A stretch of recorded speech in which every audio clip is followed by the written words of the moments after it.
compañeros. Somos el grupo 7 de microbiología y hoy día les vamos a exponer sobre la mebiasis. Pero en primer lugar vamos a dar paso a un video introductorio del tema.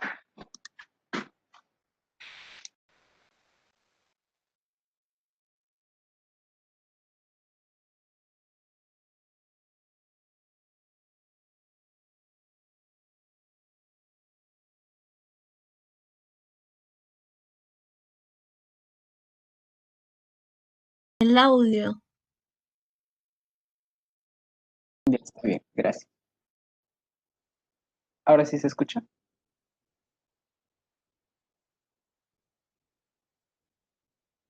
No, no se escucha. Otra opción, pues, describir lo que se ve y así. Ahí no se escucha. ¿O sí? No se escucha, Sayid.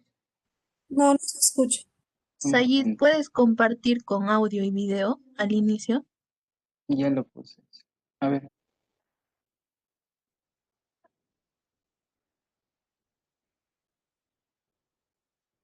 Afecta al 10% de la población mundial, tanto en los climas tropicales y subtropicales.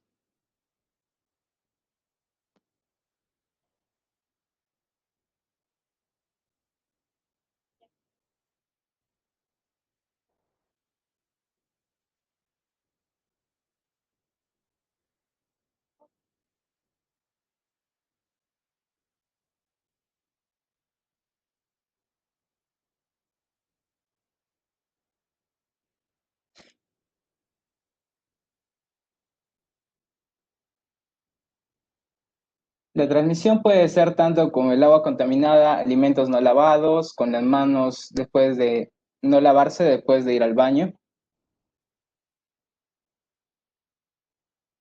Ingresa al aparato digestivo, principalmente en el colon.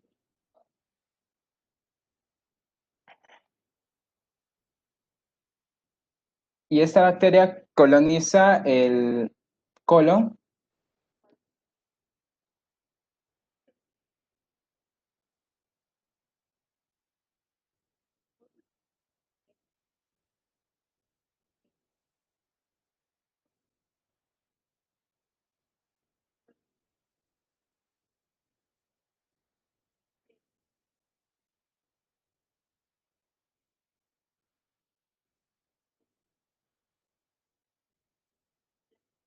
Se puede transmitir las enfermedades durante años y días.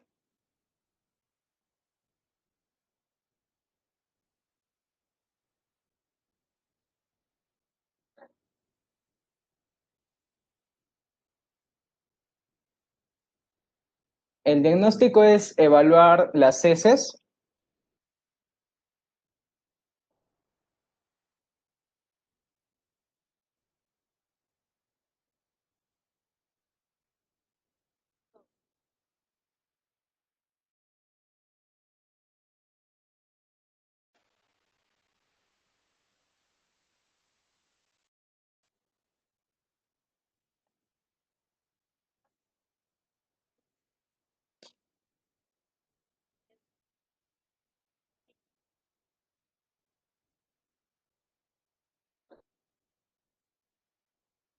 Bueno, eso sería todo. Solamente se vio y lo leyeron. Ahora sí, empezamos con el tema. Le doy paso a mi compañera Valeria. Bueno, yo voy a empezar con la parte introductoria que definiendo la mebiasis, características de la ameba y las otras variantes de la entamoeba que no son dañinas. En primer lugar, la definición. Según la Organización Mundial de la Salud, la mebiasis es una infección causada por el protozoario entamoeba histolítica. Se le da una especial mención a esta porque las otras entamoebas como la gingivalis, la harmani, la coli, la yadomoeba buechli, la diantomoeba fragilis y la endolimax nana son del mismo grupo, pero no son patógenas, sino son comensales, o sea, no causan daño alguno. pero solo una de las variantes, la entamoeba polequi, llega a ser patógena, pero de manera muy rara. Siguiente diapositiva, por favor. Ya, vamos a mencionar una breve historia sobre la ameba, sobre los sucesos más importantes en las cuales ha participado. Se tiene un registro antiguo de esta ameba entre los años 460 y 377 a.C., cuando Hipócrates y Celso lo mencionan como una enfermedad llamada flujo de vientres, que vendría a ser la disentería.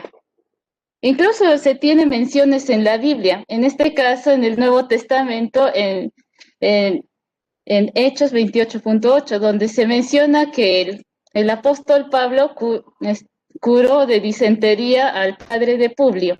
Luego tenemos en el siglo XVI las descripciones por las publicaciones de Pedro Martí, un cronista italiano que fue hacia el Nuevo Mundo, hacia América, y describió el cuadro patológico que existía en esos lugares. Luego, en el siglo XVII, en el año 1611 aproximadamente, el médico Martín de la Cruz en México, que en realidad es como un sabio indígena, describe también los mismos síntomas de la disentería en la muerte del virrey de Nueva España, en Cruz Badiano. Esta descripción se presenta en un libro de medicina natural que se le pidió a este médico indígena. Siguiente, por favor. Luego nos trasladamos al siglo XIX, donde Feathers Lodge, un médico, encontró las amebas en las heces de un agricultor, pero Feathers Lodge no lo asoció a la enfermedad de la disentería, sino pensó que esta ameba era comensal y que ayudaba en el proceso inflamatorio. No es hasta 1875 donde Robert Koch y Esteban Cartulis en el Cairo, Egipto, tras analizar varios cadáveres que habían presentado la amebiasis, empiezan a asociar las amebas con las úlceras colónicas que causa esta enfermedad. Luego, entre 1887 por el médico Lava en Praga y Councilman y Lafleur en Baltimore en 1891, demuestran que la ameba es el agente causal de la disentería y el absceso hepático. Y en 1903,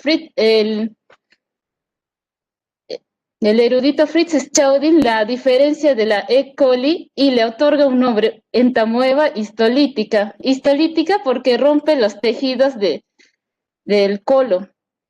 Finalmente, en 1925, Emil Brown descubre una variante inofensiva de la histolítica, la entamoeba dispar, ya que se pensaba que todas las entamoebas eran parecidas a la histolítica, y cualquiera parecida a la histolítica dicen, esa es la causante de la disentería, pero en realidad no era así. Siguiente, por favor. Ya. Vamos a mencionar algunas características. Esta entamoeba pertenece al filo de los sarcomastigóforos. Su locomoción se da por la extrusión de pseudópodos. Allí puedes reproducir el GIF, por favor. Su nutrición se da mediante pinocitosis y fagocitosis. Su respiración es anaerobia. Esto es importante ya que la forma activa de esta ameba, o sea, el trofozoite, no logra sobrevivir en contacto al oxígeno del ambiente. Por eso es que solo se encuentran los quistes en las heces. Y su reproducción es la fisión binaria, en el cual se replica el ADN de la ameba progenitora y mediante un proceso de citocinesis se separa y forma una ameba hija. Siguiente, por favor.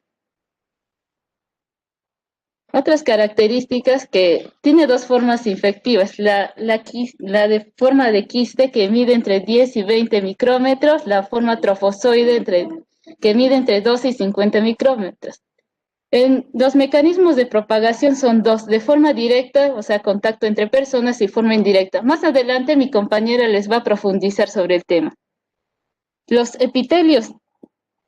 tejidos diana que que esta ameba puede infectar son el epitelio colónico de preferencia y el hígado, pero en casos raros se da en el abscesos en el pulmón o en el corazón y cerebro. Siguiente, por favor.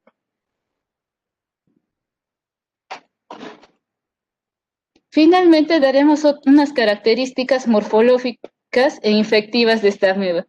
Acá se puede ver una imagen hay, donde está el quiste de colorcito negro y que forma como una carita de dos ojitos.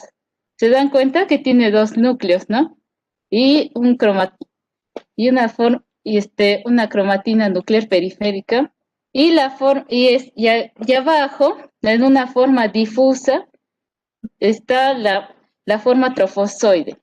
Su mecanismo de adherencia al tejido se da por un conjugado de lectina y N-acetilglucosamina, que es una proteína de adhesión inhibidora que va a causar una alteración en la permeabilidad de la membrana celular de las células del tejido. Entonces, esto va a causar un desorden, aumentando el calcio a nivel celular, finalmente causando la lisis y la muerte celular, no solo del tejido colónico, también de neutrófilos y macrófagos y otras células defensivas. Por eso es que es tan difícil detenerla. Entre sus productos tóxicos tenemos a las proteinasas, las proteínas de anclajes y una proteína y que es ionófora. El patrón de cromatina nuclear periférica es fino y en anillos dispersos. Su cariosoma es central. Sí existe una ingesta de eritrocitos. Gracias a esta característica se la puede diferenciar de otras amebas comensales que no hacen daño. Número de núcleos del quiste de 1 a 4. Y sus barras cromatoideas, que es como esa pequeña, esa pequeña figurita que parece como una salchichita chiquita en el quiste, tiene extremos redondeados. Muchas gracias por escucharme. Les paso con mi siguiente compañero.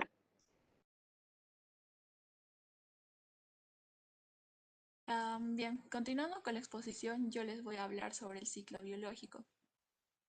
Bien, el ciclo biológico de la entamoeba histólica se va a iniciar cuando el hombre ingiera agua o alimentos contaminados, y esto va a ser con los quistes del parásito, algunos de los cuales van a llegar al intestino delgado y van a iniciar una serie de transformaciones que los van a convertir en trofozoitos.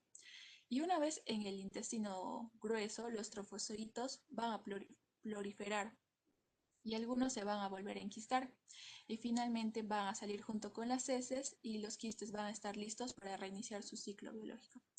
Siguiente, por favor. Ya. Tenemos los mecanismos moleculares del proceso de enquistamiento y desenquistamiento del parásito que se desconocen, y esto se debe principalmente a que no hay un modelo animal en el que se pueda reproducir el ciclo biológico del parásito. Y hasta la fecha no se ha podido inducir una manera reproducible en condiciones in vitro. In vitro se va a referir a una técnica para realizar un experimento en un tubo de ensayo. El enquistamiento de los trofocitos de la entamoeba histólica también se ha observado que, a diferencia de varios aislados frescos, la entamoeba histólica virulenta, que es aquella capaz de producir lesiones en el hígado, no va a sobrevivir en los cultivos con bacterias y no va a expresar algunos de los genes que van a ser indispensables para su enquistamiento. Siguiente. Por favor. Ya. Esto va a sugerir que probablemente en esta cepa de la entamoeba histólica ha perdido la capacidad de enquistar debido a un cultivo prolongado, que es más de 40 años, y que las moléculas necesarias para su enquistamiento van a ser diferentes de aquellas involucradas en su patogenicidad. Por otra parte, sabemos que algunos primates no humanos que están en cautiverio pueden ser infectados con quistes de la entamoeba histólica y también van a desarrollar lesiones intestinales o hepáticas.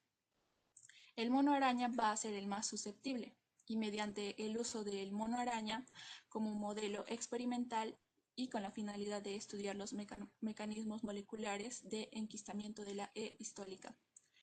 Actualmente Estos están tratando de establecer una nueva metodología que les va a permitir la recuperación de los trofozoitos. Y bien, siguiente.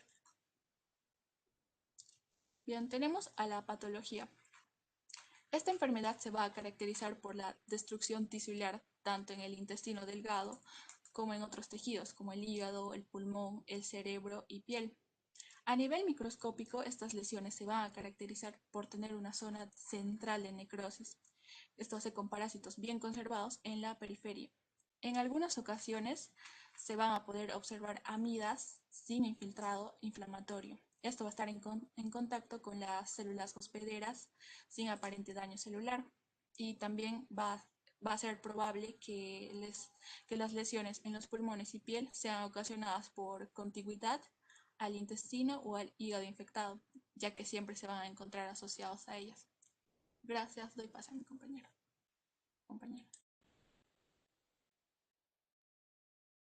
Prosiguiendo con la exposición, yo les voy a hablar acerca de los medios de transmisión de la mediasis. Siguiente diapositiva, por favor. Para empezar, debemos saber quién es la fuente de infección. Viene a ser el hombre infectado, esté enfermo o asintomático. También el portador sano, como pueden ver en la imagen. Ahora, el hospedador susceptible, que viene a ser el que no presenta una inmunidad específica a un agente y por lo cual va a poder desarrollar la enfermedad, viene a ser el ser humano, algunos primates y en casos relativamente raros, sumamente raros, vienen a ser los gatos y los perros, que vienen a ser mamíferos. Los primates van a ser vulnerables a estas infecciones por parásitos, ya que estos viven en grupos sociales cerrados.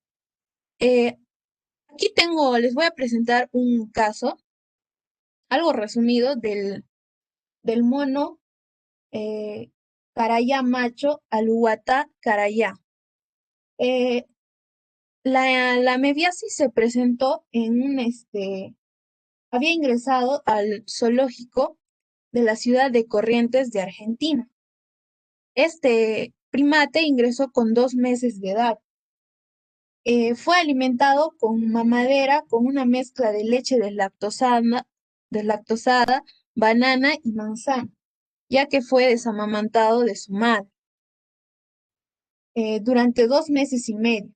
En este tiempo compartió el hábitat con otros 3 monos de su misma especie y de su misma edad.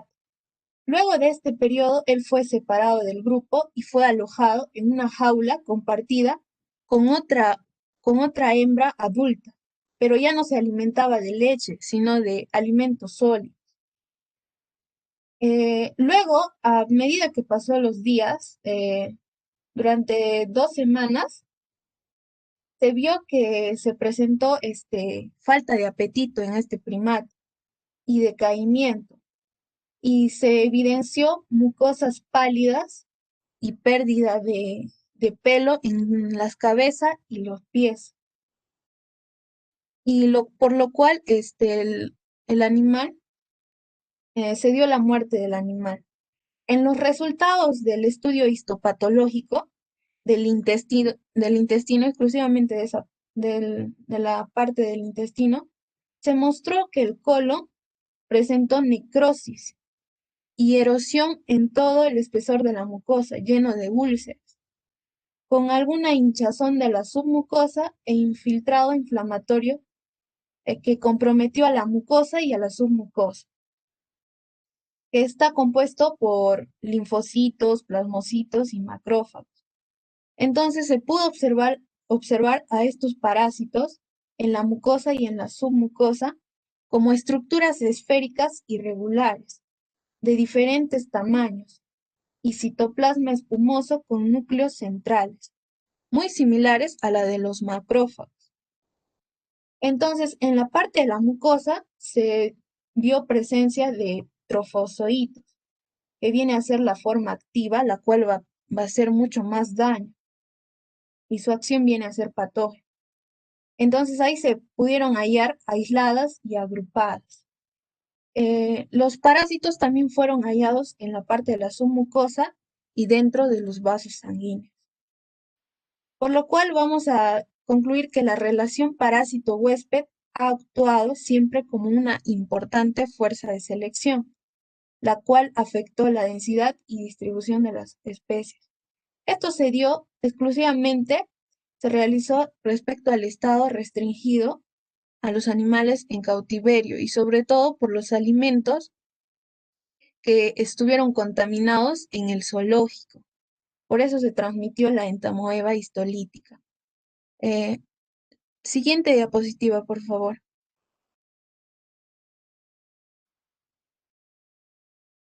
Ya. La transmisión se va a producir principalmente por la ingesta accidental de los quistes maduros presentes en el agua y los alimentos contaminados. La entamoeba histolítica se va a transmitir de persona a persona por vía fecal oral, como pueden ver en la imagen. También se va a transmitir mediante objetos, monedas, billetes y también mediante juguetes contaminados, sobre todo en los niños menores de 2 años.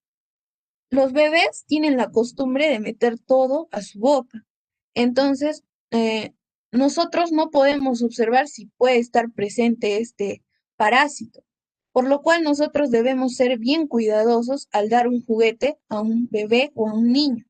Tiene que estar sumamente desinfectado para que luego no vengan las consecuencias de presentar la amebiasis. Siguiente diapositiva, por favor.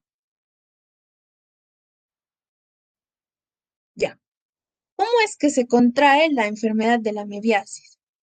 Se va a dar sobre todo en áreas en condiciones de hacinamiento e insalubridad, en las zonas donde hay sobre todo mucha pobreza. Otro mecanismo es no lavándonos bien correctamente las manos, por ingestión de alimentos o agua contaminados con material fecal. Puede transmitirse también por el sexo oral anal, con prevalencia en las personas homosexuales, por frutas y verduras contaminadas cuando crecen en tierras fertilizadas con material fecal.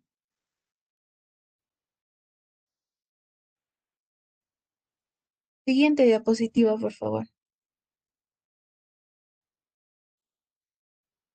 Ya.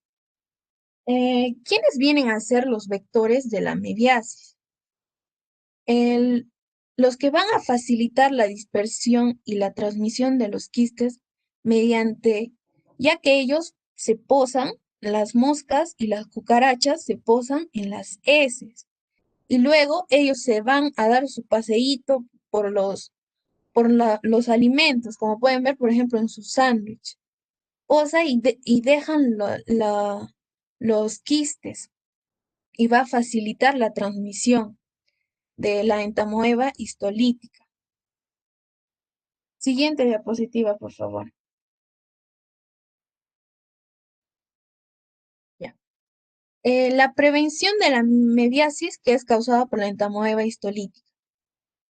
¿Cuáles son las medidas de prevención? Viene a ser lo principal el lavado adecuado de las manos. Nosotros ya conocemos los pasos para poder hacer un verdadero lavado de manos. Ya lo hemos aprendido con la misoilita. Y más ahora que estamos en tiempos del coronavirus. En lo posible, tener un control del suministro de agua potable. Otra medida de prevención es evitar comernos las uñas. Tener el hábito de ser onicófagos. No tenemos por qué comernos las uñas. Posteriormente les voy a decir por qué. Luego, consumir alimentos correctamente lavados y desinfectados, haciendo uso del cloro para poder desinfectar correctamente los alimentos.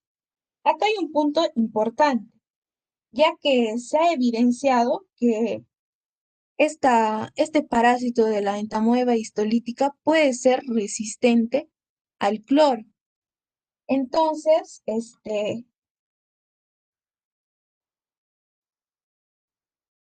para poder destruir totalmente a este parásito, tenemos que agregar algunas gotas, pequeñas cantidades de yodo.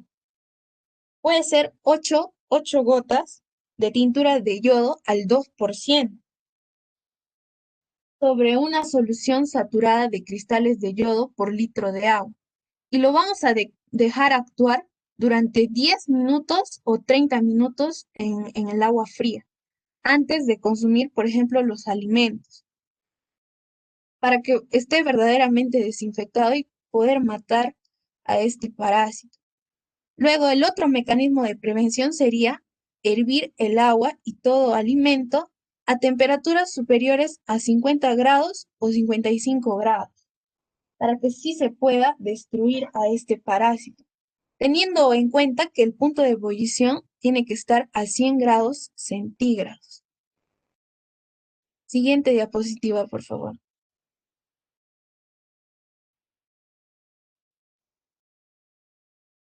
Ya. La mayoría de infecciones se van a producir en zonas de África, el subcontinente indio y partes de América Central y del Sur, ya que en esas zonas hay mucha más pobreza, como podemos ver en los documentales, cómo es que las personas sufren de no tener el agua potable. Cuando les dije que eviten comerse las uñas, y deben dejar esa costumbre, por favor, es porque este parásito de la entamoeba histolítica puede permanecer viable durante 10 minutos en la piel seca y durante 45 minutos debajo de las uñas. Es por eso que no deben comerse las uñas y dejar ese mal hábito. Siguiente diapositiva, por favor.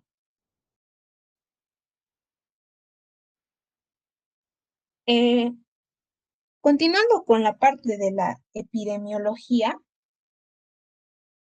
podemos decir que esto se va a presentar de manera universal, teniendo en cuenta que va a ser con mayor incidencia en las regiones templadas, subtropicales y tropicales. La prevalencia media de la infección en estas áreas viene a ser del 10 al 15% y hasta el 50% de la población en algunas zonas. En Estados Unidos, la prevalencia baja un poco, viene a ser del 1 al 2%, ya que también tenemos que tener en cuenta que también hay presencia en las épocas de invierno de este parásito. Según la OMS, hay 50 millones de nuevas infecciones por año y al año pueden ocurrir hasta un promedio de 70.000 a 100.000 muertes por año. La disentería amébica se va a presentar frecuentemente en países tropicales, como ya lo dije. También en zonas templadas y frías, por ejemplo en África, en Asia tropical, en América Latina, y más de 2/3 de la población va a presentar estos parásitos intestinales. A pesar de que la mayoría de las infecciones puede ser de manera asintomática. Como pueden ver en la imagen, el 10% de los infectados va a presentar manifestaciones clínicas, o sea, van a ser sintomáticos. Ya mi compañero les va a explicar acerca de los síntomas. Luego, el 90% no va a presentar manifestación y vienen a ser asintomáticos, y ellos son los que van a ser los portadores de este parásito. Para culminar, esto va a ser más frecuente entre las personas que son emigrantes. Son, por ejemplo, los viajeros van a otros países como el África, en personas homosexuales, en viajeros o niños con retraso mental ingresados en distintas instituciones. Como ya dije, van a ser más frecuentes en niños menores de 2 a 5 años de edad y van a estar presentes sobre todo en orfanatos, en las prisiones, asilos y guarderías. Por eso hay que tener mucho cuidado y por favor ser bien higiénicos en todo momento. Como ya les dije, los mecanismos tienen que ser lavarse las manos, desinfectar. Si es posible, agregar, como ya les dije, 8 gotas de yodo para poder lavar los alimentos. Y en lugares de alto riesgo, tomar agua embotellada. Y eso sería todo con respecto a la parte de la transmisión. Doy paso a mi siguiente compañero. Gracias.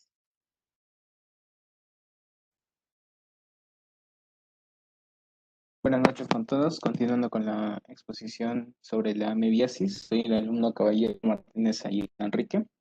Les voy a hablar del diagnóstico de la amebiasis. Para esto nos vamos a hacer una pregunta. ¿Cómo se realiza el diagnóstico de la amebiasis?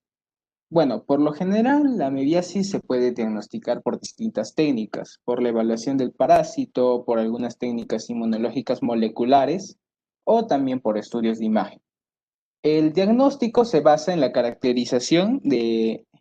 en las características clínicas y la observación directa, ya sea del quiste o trofozoito, que se puede obtener a través de muestras fecales, raspados o biopsias. La prueba más frecuente a través de la cual se puede diagnosticar la amebiasis es el examen directo.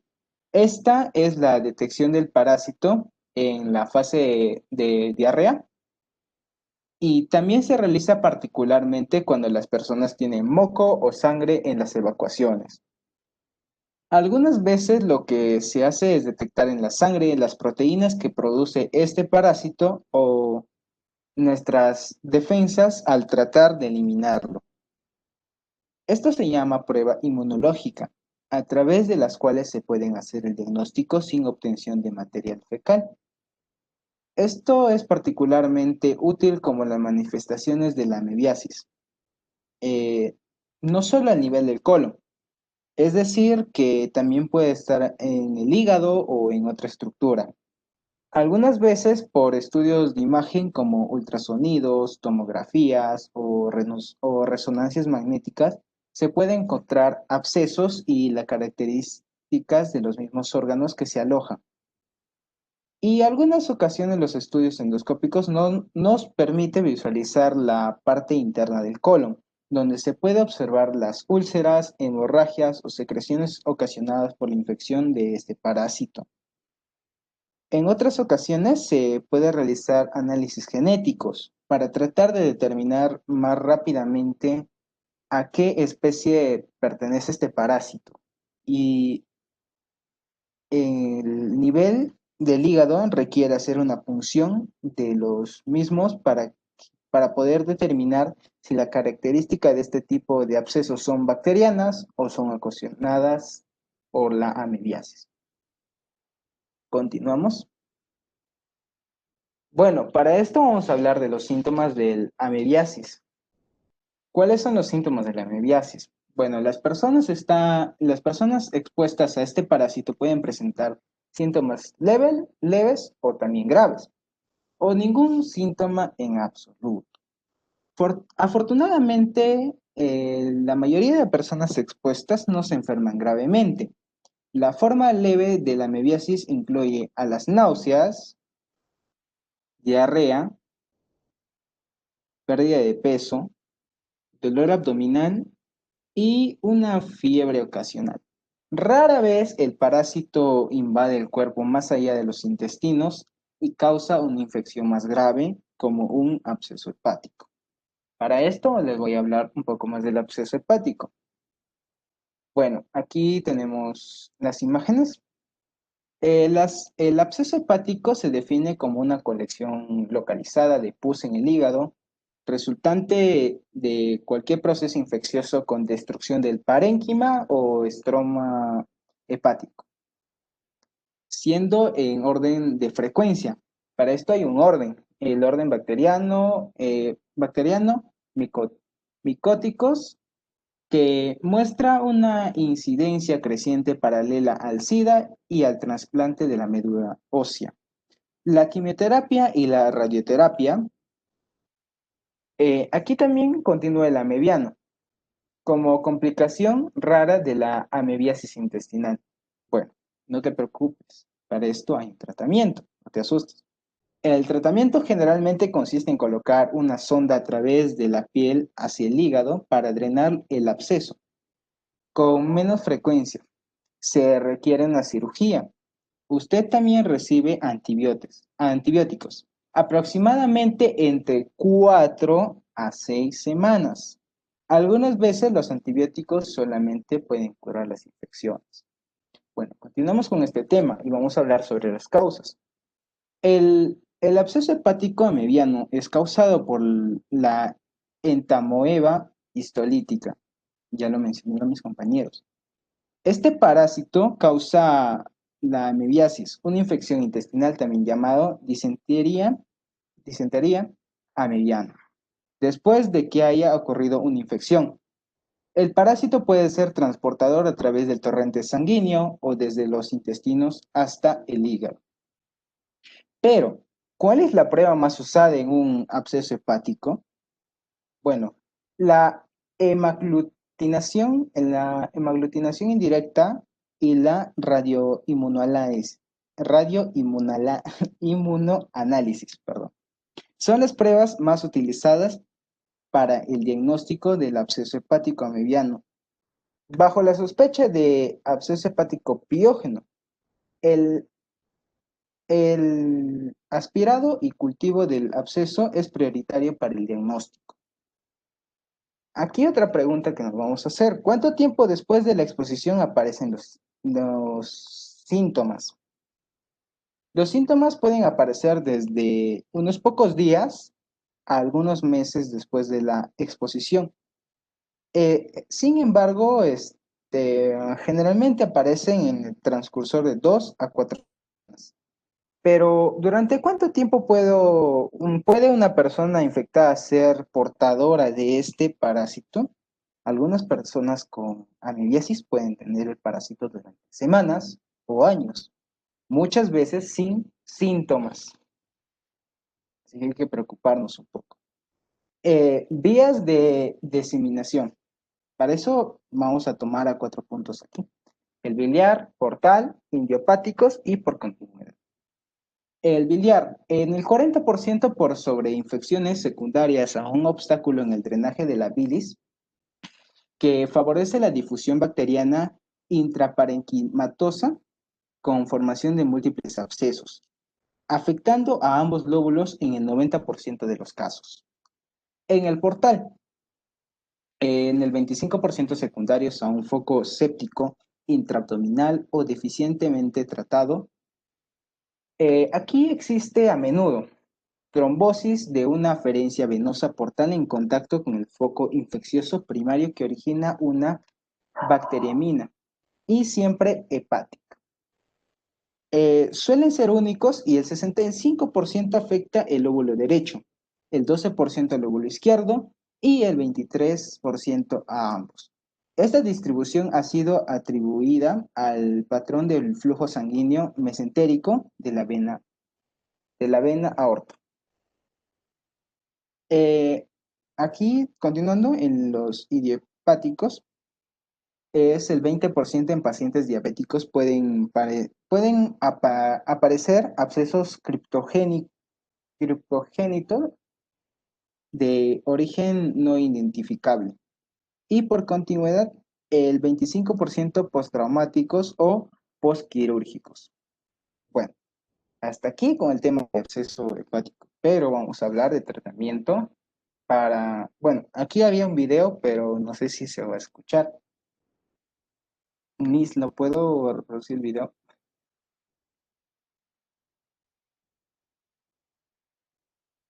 La más frecuente se observan en el intestino y se pueden tener como portadores y a veces no pueden tener síntomas y a veces sí.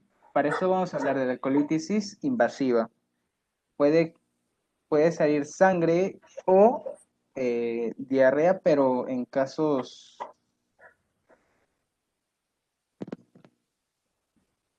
Ay,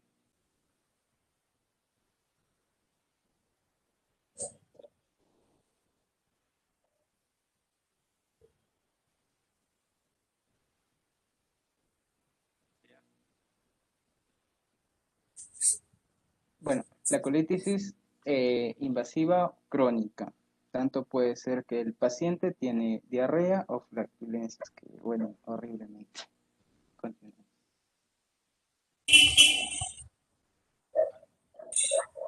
Puede ocurrir en adolescentes y adultos más frecuentemente, porque ya dijeron lo malo que hacemos. Se escucha interferencia.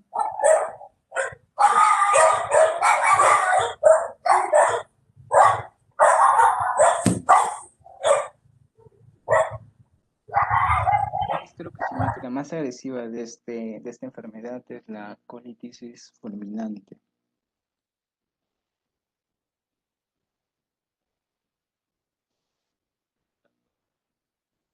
Bueno, aquí existe una perforación, la amebiasis perfora al colon y puede ocurrir una muerte segura.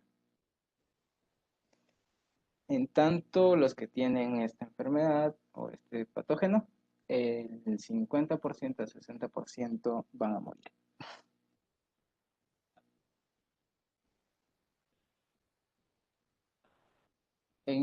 Aquí podemos observar que el intestino va a tener úlceras o ruptura de la mucosa.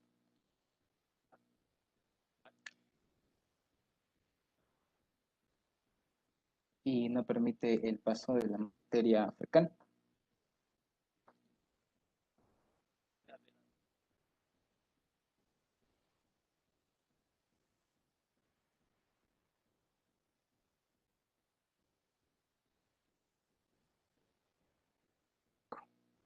Para culminar, el tratamiento clínico fue un amebicida o un fármaco para matar los quistes, se podría decir. Se utiliza un fármaco que destruye las amebas, ya sea como el metronidazol, el tinidazol y el nitazoxanida. Bueno, si se sospecha de amebiasis, se usa eso. Y las personas tienen síntomas. El metronidazol se debe tomar durante 7 a 10 días. El metronidazol es un antiparasitario del grupo de los nitroimidazoles que inhibe la síntesis de los ácidos nucleicos y es utilizado por el tratamiento de las infecciones provocadas por los protozoarios y bacterias anaeróbicas. El tinidazol se debe tomar durante 3 a 5 días. Este tiene menos efectos secundarios que el metronidazol. El tinidazol, también reconocido por su nombre comercial como Tintamax o Facigim, es un medicamento derivado del nitroimidazol, usado como agente antiparasitario aprobado por las infecciones por protozoos, como el caso de la tricominesinis, la amebiasis y la giardiniasis. Bueno, continuando les voy a hablar que no debemos, cuando estamos con el tratamiento, no debe de tomarse alcohol mientras se esté consumiendo alguno de estos fármacos, como ya dije, ni durante unos días después de finalizar el tratamiento, ya que el consumo de alcohol en estas circunstancias causa náuseas, vómitos, sofocos y dolor de cabeza. Ahora hablemos de la nitazoxanida. Ha sido propuesta como una alternativa para el tratamiento de la amebiasis. Se administra a mujeres embarazadas solo si los beneficios superan los riesgos. Este es un fármaco derivado sintético de la cialacilamina, usado como agente antiparasitario de amplio espectro con efectividad comprobada en infecciones por protozoos y vermes. Está aprobada para infecciones por parásitos como la Giardia lambia en pacientes mayores de 1 año. Bueno, aquí un dato importante y también vemos el esquema ahí del tratamiento. El dato importante es que ni tanto estos 3 medicamentos eliminan la totalidad de los quistes alojados en el intestino grueso. Se utiliza un segundo fármaco, como ya lo mencionó uno de mis compañeros en el chat hace ratos, como la paromiacina o furoato de la diloxanida, para eliminar estos quistes y así evitar la recaída. Puede utilizarse alguno de estos fármacos ya mencionados de forma individual para el tratamiento de la persona que no están enfermas, pero en cuyas heces se detecta el entamoeba histolítico. Bueno, eso sería todo. Muchísimas gracias. Espero que les haya gustado la exposición y gracias por tomar la atención. Bueno, aquí hay un minijuego y los que quieren ser voluntarios